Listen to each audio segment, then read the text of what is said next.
गुलामाला गुलामीची जाणीव करून दिल्याशिवाय तो पेटून उठत नाही, असा क्रांतिकारी विचार मांडणारे थोर महामानव डॉक्टर बाबासाहेब आंबेडकर यांचा आज महापरिनिर्वाण दिन.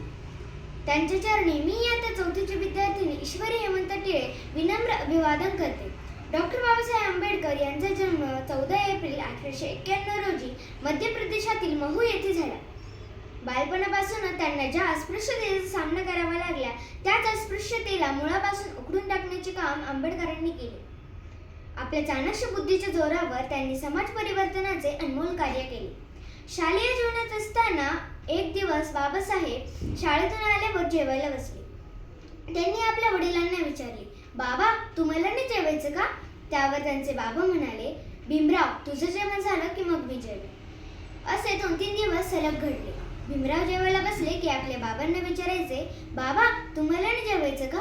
त्यावर एकच उत्तर असायचं, भीमराव, तुझं जेवण झालं की मग मी जेवेन.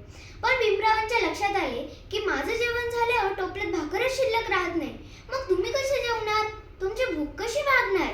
त्यावर रामजी बाबा म्हणाले, भीमराव, या टोपल्यातील भाकरीने माझी भूक नाही भागणार.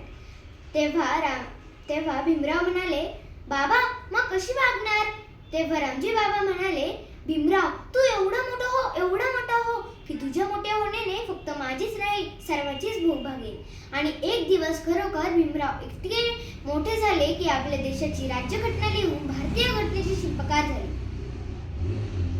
अंधारच होता नशिबी ज्यांच्या, त्यांना प्रकाशाचं दान दिलं. अंधारच होता नशिबी ज्यांच्या, त्यांना प्रकाशाचं दान दिलं. तुमचे मानावे किती उपकार, तुम्हीच देशाला संविधान दिलं, तुम्हीच देशाला संविधान दिलं. अशा महामानवाला माझा कोटी कोटी प्रणाम. जय हिंद, जय महाराष्ट्र.